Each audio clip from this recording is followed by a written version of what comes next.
जय श्री राधे, श्री सीताराम। कैसे हैं भक्तों आप? आशा है बहुत अच्छे होंगे और हम भी ईश्वर कृपा से बहुत आनंद मंगल में हैं। श्री कृष्ण वाणी में, अमृत वाणी में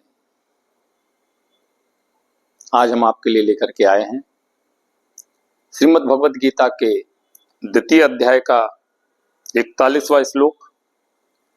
और इस माध्यम से आपको हम यह बताना चाहते हैं श्री कृष्ण भावना अमृत क्या है। पिछले श्लोक में भी इसी बात की व्याख्या की थी। भगवान श्री कृष्ण अर्जुन से कहते हैं, बहुत ध्यानपूर्वक इस श्लोक को सुनिएगा। कुरुक्षेत्र के मैदान में भगवान श्री कृष्ण अर्जुन को उपदेश देते हैं।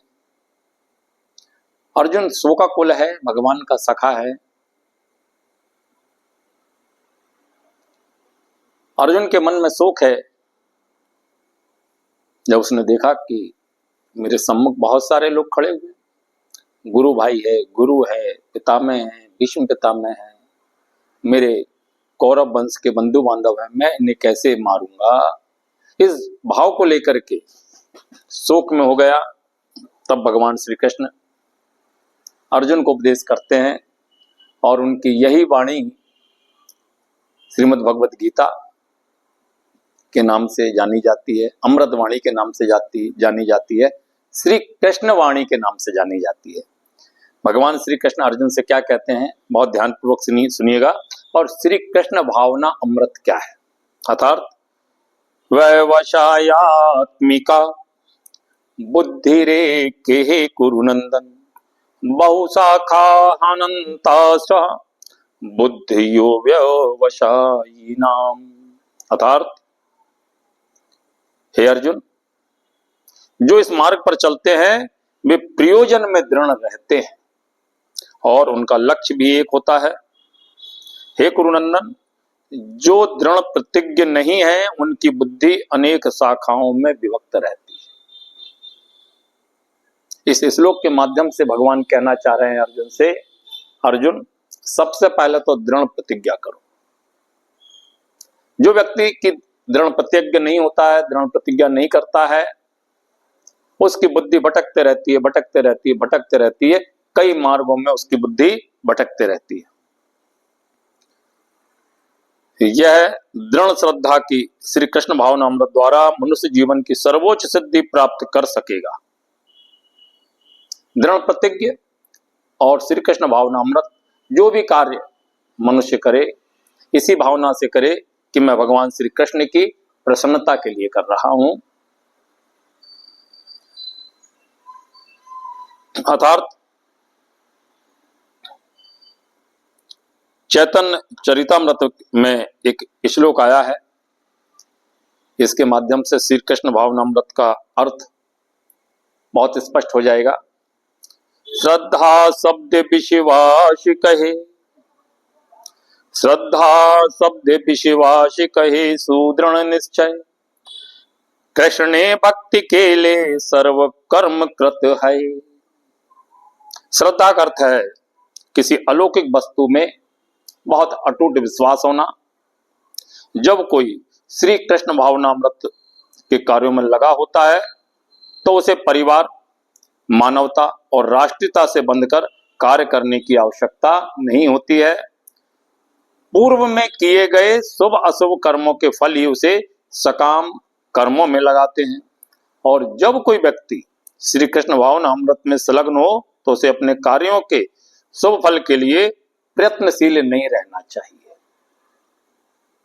अर्थात जब हम कोई कार्य करें तब इस कार्य का फल हमें क्या प्राप्त होगा, इस बात की चिंता नहीं करनी चाहिए। जब कोई कृष्ण भावना अमृत में लीन होता है तो उसके सारे कार्य आध्यात्मिक धरातल पर होते हैं, भौतिक धरातल पर नहीं होते, आध्यात्मिक धरातल पर। पिछले श्लोक में हमने भौतिक कार्यों का वर्णन किया था, जो मनुष्य करता है और पूर्ण ना होने पर उनका पूर्ण फल नहीं मिलता है। भगवान यहाँ पर कहते हैं मनुष्य जो भी कार्य करता है श्री कृष्ण भावना अमृत से, उसके समस्त कार्य पूर्ण होते हैं, क्योंकि उनमें अच्छा तथा बुरे का द्वैत नहीं रह जाता। क्या अच्छा है, क्या बुरा है, क्या शुभ कर्म है, क्या अशुभ कर्म, हम तो भगवान श्री कृष्ण की प्रसन्नता के लिए कर रहे हैं। कृष्ण भावना अमृत की सर्वोच्च सिद्धि देहात्म बुद्धि का त्याग है। अर्थात आगे भगवान कहते हैं कि श्रेष्ठ भावना अमृत, श्री कृष्ण भावना अमृत की प्रगति के साथ क्रमशः यह अवस्था स्वतः प्राप्त हो जाती है। देहात्म बुद्धि का त्याग करने के लिए आपको चिंतन नहीं करना है, आपको सोचना नहीं है कि यह सब कैसे होगा। धीरे धीरे प्रयास करते रहिए, समस्त कार्यों को भगवान श्री कृष्ण के लिए, उनकी प्रसन्नता के लिए करते रहिएगा। निश्चित ही देहात्म बुद्धि का त्याग हो जाएगा और यह श्री कृष्ण भावना भावित व्यक्ति का दृढ़ निश्चय ज्ञान पर आधारित है। पहले दृढ़ निश्चय होना चाहिए। आज के बाद हम जो भी कार्य करेंगे भगवान श्री कृष्ण की प्रसन्नता के लिए करेंगे। हमारा जीवन ही भगवान श्री कृष्ण की प्रसन्नता के लिए है, ऐसा मन में दृढ़ प्रतिज्ञ होना चाहिए कि वासुदेव सर्वमिति स महात्मा सुदुर्लभ। कृष्ण भावना भावित व्यक्ति अत्यंत दुर्लभ जीव है। भगवान कहते हैं कि ऐसे लोग बड़ी बड़ी दुर्लभता से मिलते हैं जो भली भांति जानता है कि वासुदेव या कृष्ण समस्त प्रकट कारणों के मूल कारण है। सबके आधार भगवान है। भगवान का आधार कुछ नहीं, इसलिए भगवान निराधार है। जिस प्रकार वृक्ष की जड़ सींचने पर स्वतः ही पत्तियों तथा टहनियों में जल पहुंच जाता है, और उसी तरह श्री कृष्ण भावना भावित होने पर मनुष्य प्रत्येक प्राणी की यथार्थ अपनी परिवार की, समाज की, मानवता की सर्वोच्च सेवा कर सकता है। श्री कृष्ण भावना भावित व्यक्ति ही अपने परिवार की, समाज की, राष्ट्र की सर्वोच्च सेवा कर सकता है। बहुत ध्यानपूर्वक सुनिए भगवान जो बात कहते हैं, यदि मनुष्य के कर्मों से कृष्ण प्रसन्न हो जाए तो प्रत्येक व्यक्ति संतुष्ट होगा। अर्थात भगवान श्री कृष्ण प्रसन्न नहीं है तो संसार में आपसे कोई भी प्रसन्न नहीं होगा। भगवान की तृप्ति संसार की तृप्ति है, भगवान की प्रसन्नता संसार की प्रसन्नता है। किंतु कृष्ण भावनामृत में सेवा गुरु के समर्थ निर्देशन में ही ठीक से हो पाती है। यहां भगवान गुरु का महत्व बताते हैं, क्योंकि गुरु कृष्ण का प्रामाणिक प्रतिनिधि होता है, जो शिष्य के स्वभाव से परिचित होता है और उसे कृष्ण भावना अमृत की दिशा में कार्य करने के लिए मार्ग दिखा सकता है। गुरु की महिमा का भगवान श्री कृष्ण वर्णन कर रहे हैं। अतः श्री कृष्ण भावना अमृत में दक्ष होने के लिए मनुष्य को दृढ़ता से कर्म करना होगा। पहले दृढ़ प्रतिज्ञा करनी पड़ेगी, फिर दृढ़ता से कर्म करना पड़ेगा और कृष्ण के प्रतिनिधि की आज्ञा का पालन करना होगा। अर्थात भक्त को गुरु की आज्ञा का पालन करना होगा, मनमुखी नहीं होना चाहिए। गुरु ने जो कहा बस हमें वही करना है, गुरु के आदेशों का पालन करना है, उसे गुरु के उपदेशों को जीवन का लक्ष्य मान लेना होगा। गुरुवाणी भगवान की वाणी, गुरुर ब्रह्मा गुरुर विष्णु गुरुर्देव महेश्वर गुरु साक्षात परब्रह्म तस्मै श्री गुरुवे नमः।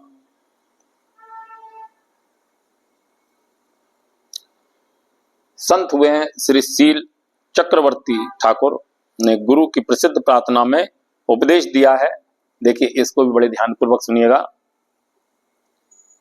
यस्य प्रसादादि भगवते प्रसादो यस्या प्रसादानि गति कुतोयपि। अर्थात गुरु की तुष्टि से भगवान भी प्रसन्न होते हैं। यदि भक्त भगवान को प्रसन्न करना चाहता है तो उसे गुरु के उपदेशों का पालन करना चाहिए। गुरु को प्रसन्न किए बिना कृष्ण भावनामृत के स्तर पर पहुंच पाने की कोई संभावना नहीं रहती। यह गुरु की महिमा है।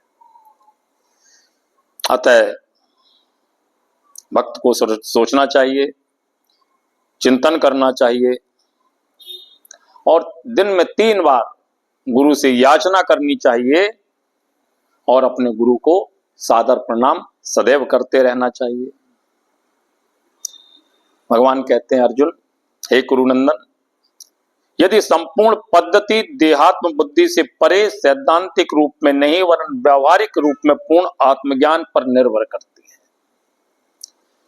जब सकाम कर्मों से इंद्रिय तृप्ति की कोई संभावना नहीं रहती, जिसका मन दृढ़ नहीं है वह विभिन्न सकाम कर्मों की ओर आकर्षित होता है।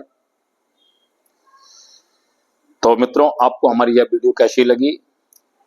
श्री कृष्ण भावना अमृत क्या है, सकाम काम क्या है, सकाम कर्म क्या है, निष्काम कर्म क्या है, किन कर्मों के करने से भगवान प्रसन्न होते हैं, किस तरह श्री कृष्ण भावना अमृत में जीवन जिया जाता है, किस तरह से श्री कृष्ण भाव भावित होना चाहिए, इस तरह की अन्य बातों का यदि आप और ज्ञान प्राप्त करना चाहते हैं, भगवान श्री कृष्ण की अद्भुत कृष्णवाणी को सुनना चाहते हैं, तो कृपया हमारी चैनल को सब्सक्राइब कीजिए। वीडियो अच्छी लगी हो तो लाइक कीजिएगा, कमेंट भी कीजिएगा, और इसी क्रम के साथ, इसी श्लोक के साथ पुनः हम हमारी वीडियो को अगले पड़ाव तक ले जाएंगे, अगले श्लोक के साथ। तो जय श्री राधे, जय श्री कृष्ण।